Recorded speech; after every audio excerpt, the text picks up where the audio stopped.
थक कर ना बैठे मंजिल के मुसाफिर, मंजिल भी मिलेगी और उसे पाने का मज़ा भी आएगा। तो यार अभी इस पॉइंट ऑफ टाइम पर, अब जब नीट के 4 से 5 महीने रह गए हैं, तो इस पॉइंट ऑफ टाइम पर बस तुम्हें ही नहीं, मुझे भी एंजाइटी होती थी जब मैं अपनी नीट की प्रिपरेशन फेज़ में था। क्योंकि यार ये 4 से 5 महीना काफ़ी क्रूशियल होते हैं। इस टाइम पर आपको ना कभी कभार डाउट होने लग जाता है। देखो यार ये चीज़ हर एक नीट एस्पिरेंट के दिमाग में होती है, मेरे भी दिमाग में थी। तो इस पॉइंट ऑफ टाइम पर आपको खुद के ऊपर भरोसा होना चाहिए, मोटिवेशन होनी चाहिए कि मैं कर सकता हूँ। क्योंकि आपके दिमाग में कई सवाल आएंगे कि क्या मेरी मेहनत सही जगह लग रही है, क्या मैं सही तरीके से चीज़ें रिवाइज कर पा रहा हूँ, क्या मैं सही तरीके से क्वेश्चन प्रैक्टिस कर पा रहा हूँ। क्योंकि इस टाइम पर आपको लगेगा कि यार मैं ये भी कर लूँ, वो भी कर लूँ, ये कोचिंग के मॉड्यूल्स कर लूँ, उस कोचिंग के मॉड्यूल्स कर लूँ, बट अभी आपको एकदम फोकस्ड रहना है, एकदम रिविजन पर ध्यान देना है, तो ताकि आपकी ना कोई घबराहट ना हो नीट के टाइम पर। तो इस वीडियो के एंड तक बने रहो। आपको मैं ऐसी टिप्स दूंगा, ऐसी चीज़ें बताऊंगा जो मैंने खुद अप्लाई की थी, एंड मेरा जो डर था, मेरी जो घबराहट थी वो चली गई थी। पहले तो यार मैं तुम सबको एक रियलिटी चेक दे देता हूँ कि ना बिना मेहनत करे कुछ नहीं होगा। तुम अभी एक नीट एस्पिरेंट हो, जेईई एस्पिरेंट हो, यूपीएससी एस्पिरेंट हो, वो कुछ मैटर नहीं करता। जब तक आपको एग्जाम की प्रिपरेशन फेज में होते हो, आपको मेहनत करनी पड़ती है, अपना 100% देना पड़ता है when ever you don't feel like it. ठीक है, आपको सोने का मन कर रहा है तब भी आपको पढ़ना पड़ेगा, आपका खेलने का मन कर रहा है तब भी आपको पढ़ना पड़ेगा। जब तक आप एक एस्पिरेंट हो, आपको अपने कंफर्ट जोन से बाहर निकल के पढ़ना पड़ेगा। उसके बाद आपको एक लाइफ मिलेगी, जब आप एग्ज़ाम क्रैक कर लोगे, वो लाइफ एक अलग लाइफ होगी, वो आपकी मेहनत का नतीजा होगा। ठीक है, तो एक रियलिटी चेक यही है कि आपके पास मेहनत करने के अलावा कोई ऑप्शन नहीं है, आपके पास अपना टाइम सही जगह इन्वेस्ट करने के अलावा कोई ऑप्शन नहीं है। जब बंदे के पास कोई ऑप्शन नहीं होता ना, तब उसके पास हार्डवर्क के अलावा कोई और ऑप्शन नहीं होता है। समझ रहे हो बात को? मतलब तुम्हारे पास कोई और ऑप्शन है नहीं, तुम और कोई चीज़ कर नहीं सकते हो, तो तुम्हारे पास हार्डवर्क करने के अलावा कोई और ऑप्शन है नहीं। ठीक है, तो हार्डवर्क करना इज़ मस्ट। कोई शुगर कोट नहीं कर रहा हूँ मैं बातों को। अगर तुम हार्डवर्क नहीं करोगे, अगर तुम मेहनत नहीं करोगे, तुम्हारा सिलेक्शन नहीं होगा। या तो तुम अभी अपनी किताब खोल के पढ़ लो, या तो अगले साल वही किताबें वापस से लेके बैठ जाना। समझ रहे हो बात को?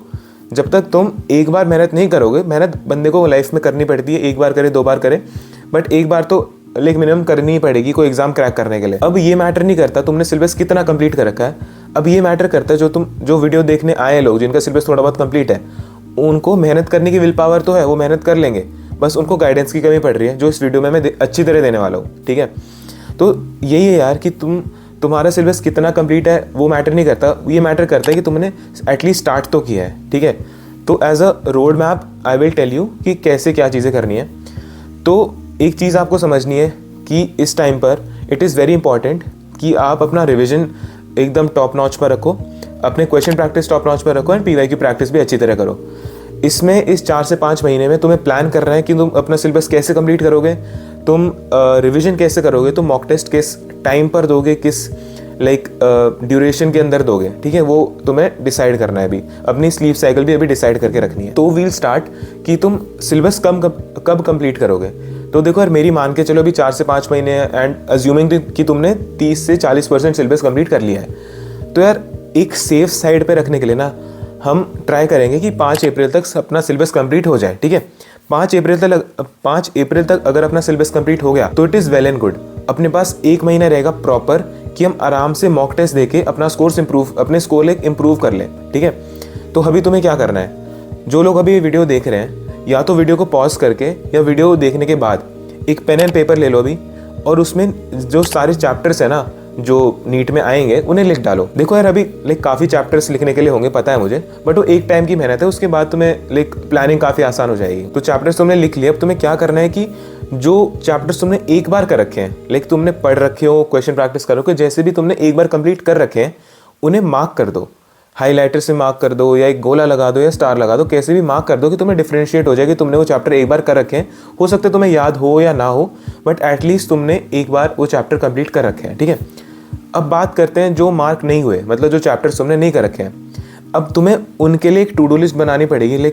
मैं टाइम टेबल इसलिए नहीं बोलता कि टाइम टेबल मैं खुद फॉलो नहीं करता, जो मैं खुद चीज़ फॉलो नहीं करता मैं उसे एडवाइस भी नहीं करता हूँ। तो मैं तो क्या करता था मेरे टाइम पर, जब मुझे लगता था मेरे बैकलॉग हो रहे हैं या मुझे अब तो सिलेबस खींचना पड़ेगा, तो मैं क्या करता था कि टू डू लिस्ट बना लेता था।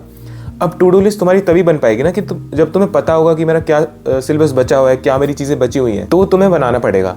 तो तुम्हें क्या करना है कि अपना सिलेबस, जो तुम्हारे चैप्टर्स बचे हैं, उनको अपनी प्रायोरिटी वाइज लाइक उन्हें लिख डालो। मतलब प्रायोरिटी क्या है, प्रायोरिटी का मतलब ये है कि अगर तुम्हारा कोई पार्ट सिलेबस टेस्ट आ रहा है, उसमें मान के चलो तुम्हारा फिजिक्स का रोटेशन बचा हुआ है, तुम्हारा केमिस्ट्री का लाइक ऑर्गेनिक बचा हुआ है, एंड बायो का बायोलॉजिकल क्लासिफिकेशन बचा हुआ मान के चलो, एंड उस टेस्ट में अगर एनिमल किंगडम आ रहा है और एनिमल किंगडम भी बचा हुआ है, तो तुम एनिमल किंगडम पहले करोगे as compare to biological classification. समझ रहे हो?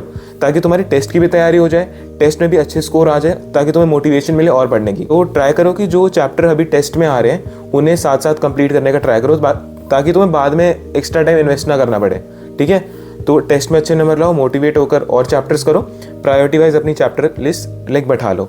अगर फॉर एग्जांपल तुम्हें टू डू लिस्ट में आज 3 चैप्टर करने हैं, एक केमिस्ट्री का, एक फिजिक्स का, एक बायो का, तो ट्राई करो कि उसे उसी दिन कंप्लीट करने का ट्राई करो। ठीक है, देखो रिवीजन ना फिजिक्स एंड केमिस्ट्री जो इनऑर्गेनिक होती है उनके शॉर्ट नोट्स बन जाते हैं, बट मेन जो प्रॉब्लम आती है, जो मैंने लाइक कमेंट्स में भी देखा है, लाइक तुम जो इंस्टा पे मैसेजेस आते हैं वो होते हैं कि भैया हम ऑर्गेनिक नहीं कर पाते हैं, कि ऑर्गेनिक हम पढ़ तो लेते हैं, लाइक नोट से पढ़ लेते हैं या बुक से पढ़ लेते हैं, बट हमें वो जब क्वेश्चन आता है सामने तो हम कर नहीं पाते। तो देखो यार, it is a simple fact, अगर तुम कोई चीज़ पढ़ रहे हो तो उस चीज़ को जब तक तुम अप्लाई नहीं करोगे, उस कॉन्सेप्ट को अप्लाई नहीं करोगे, तब तक वो तुम्हारे दिमाग में बैठेगा नहीं।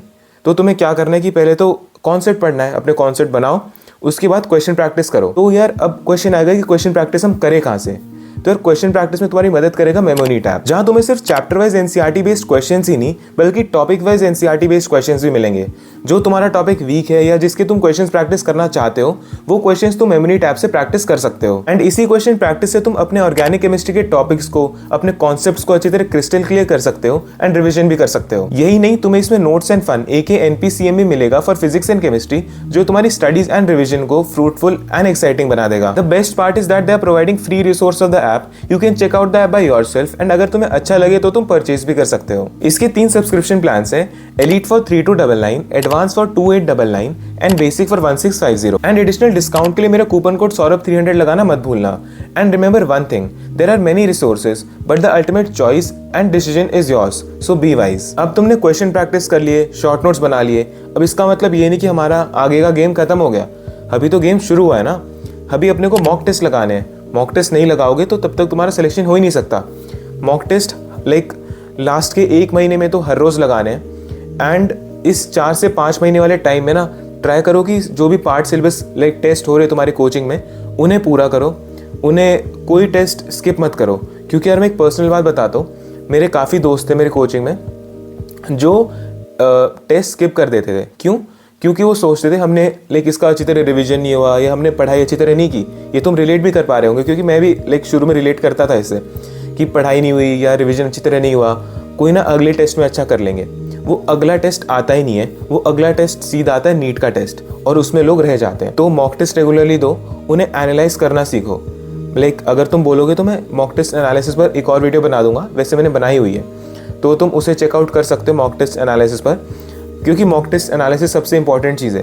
तुम कोई एग्जाम दे रहे हो, एग्जाम दे के आए, बट तुमने उसे लाइक एनालाइज ही नहीं किया कि मैंने कहाँ गलती की है, तो तुम्हें पता ही नहीं लगा कि आगे गलती कहाँ नहीं करनी है। ठीक है, तो तुम अभी गलती कर लो, पर ताकि तुम नीट के एग्जाम में गलती ना करो, इसलिए तुम्हें मॉक टेस्ट को एनालाइज करना है।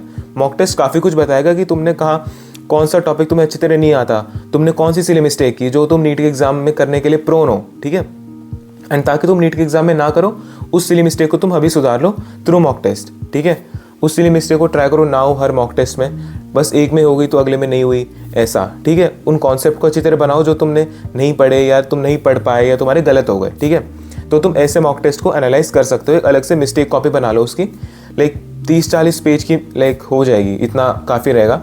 एक मॉक टेस्ट 2 से 3 पेज के अंदर आ जाता है। ठीक है, तो तुम ऐसे कर सकते हो, मतलब ऐसा करो, मैं ऐसा बोलूँगा, कर सकते हो is on a option. And like जब ऑप्शन दे दिया जाता है तब काफ़ी लोग नहीं करते हैं। It is a must to analyse your question paper, to analyse your mock test. अब मेन चीज़ पे आऊँगा मैं कि रिवीजन कैसे करते हैं। देखो, रिवीजन करने के लिए मैं जो ब्रह्मास्त्र बोलूँगा उसे, शॉर्ट नोट्स को मैं ब्रह्मास्त्र कंसिडर करता हूँ। लाइक मेरे लिए तो काफ़ी इंपॉर्टेंट थे वो, क्योंकि यार शॉर्ट नोट्स आपका कोई मान के चलो 1.5 से 2 घंटे का चैप्टर है, तो तुम्हारा वो 1.5 से 2 घंटे का चैप्टर शॉर्ट नोट से 10 से 15 मिनट में कंप्लीट हो जाएगा। ये मेरी गारंटी है, अगर तुमने सही से शॉर्ट नोट्स बनाए हैं तो। ठीक है, शॉर्ट नोट्स बनाने में शुरू में टाइम लगेगा, तुम्हें पता नहीं लगेगा कौन सी चीज़ इंपॉर्टेंट है, कौन सी चीज़ पूछी जा चुकी है। अब वो तुम्हें कैसे पता लगेगा? जब तुम PYQ देखोगे, जब तुम अपने मॉक टेस्ट देखोगे, समझ रहे हो? तुम मॉक टेस्ट देखोगे तब तुम्हें समझ में आएगा ये भी चीज़ इंपॉर्टेंट है, तो तुम उसे लिखोगे अपने शॉर्ट नोट्स में। समझ रहे हो? तुम्हें ऐसे करना है, फिजिक्स के बनाओ तो फॉर्मूला सारे लिख डालो, जो वन लाइनर चीज़ें फैक्ट्स होती है ना, जो एज अ फैक्ट आ जाती है पेपर में, उन्हें भी लिख डालो, ताकि तुम रिविजन करते टाइम तुम्हारे दिमाग में वो हो, भाई ये एक लाइन है, ये एक फैक्ट है जो एज इट इज़ पूछा जा सकता है, तो मेरे दिमाग में होना चाहिए। वैसे ही केमिस्ट्री में इनऑर्गेनिक का होगे तो इनऑर्गेनिक में तुम रिएक्शंस लिख सकते हो, तुम पी ब्लॉक के कुछ स्टेटमेंट्स है वो लिख सकते हो, ट्रेंड्स लिख सकते हो, स्टेबिलिटी का ट्रेंड, एसिडिटी, बेसिसिटी, ये सब चीज़ें हो सकती है, और जो तुम्हें इंपॉर्टेंट लगे वो सब लिख डालो।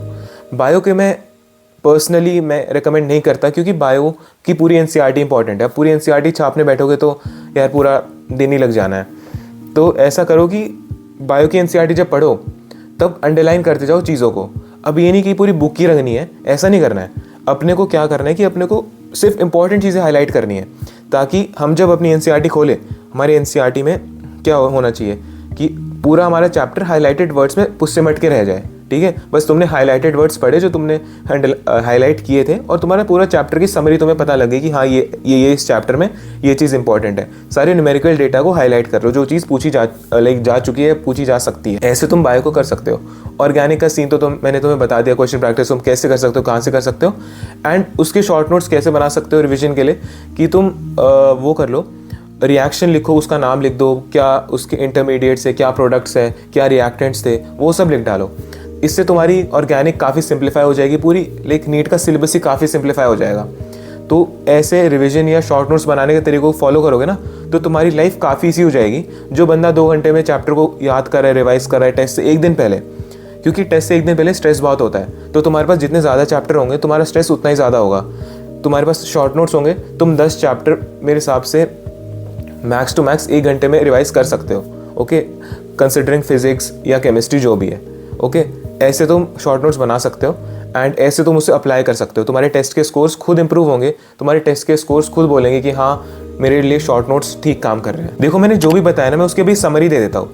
पहले हमें क्या करना है, पहले अपने को करना है सिलेबस कंप्लीट, क्योंकि वही मेन चीज़ है। अभी तो सिलेबस कंप्लीट करो। डज नॉट मैटर कि तुम्हारा सिलेबस अभी कितना कंप्लीट हुआ है, मैटर करता है कि तुम कंप्लीट कर सकते हो या नहीं।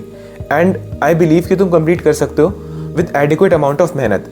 जितनी ज़्यादा मेहनत उतनी जल्दी सिलेबस कंप्लीट, उतनी जल्दी तुम लाइक मॉक टेस्ट की तरफ आ सकते हो। तो पहला काम है सिलेबस कंप्लीट करना। Ideally to be on a safe side 1 महीना पहले सिलेबस कंप्लीट करना है, फिर मॉक टेस्ट लगाते जाने 1 महीना पूरा। हर दिन मॉक टेस्ट लगाने, एक भी दिन मॉक टेस्ट स्किप मत करना। नीट से 1 दिन पहले मॉक टेस्ट लाइक बंद कर सकते हो, बट उससे पहले लगाते जाओ मॉक टेस्ट। ठीक है, एनालिसिस करना है अपने को रिवीजन पे ध्यान देना है, शॉर्ट नोट्स बनाने हैं, एनसीईआरटी हाईलाइट करनी है, तो ऐसी चीज़ें क्वेश्चन प्रैक्टिस करनी है, पीवाई की प्रैक्टिस करना है, ये सब चीज़ें उसमें आ जाती हैं। ठीक है, और अपने को क्या करना है, अभी नया साल आ रहा है तो सब लोग रेजोल्यूशन बनाएंगे। कोई कम खाने का रेजोल्यूशन बनाएगा, कोई वेट लॉस का रेजोल्यूशन बनाएगा। हम क्या रेजोल्यूशन बनाएंगे कि अगले साल हमारा न्यू ईयर एक मेडिकल कॉलेज में होना चाहिए।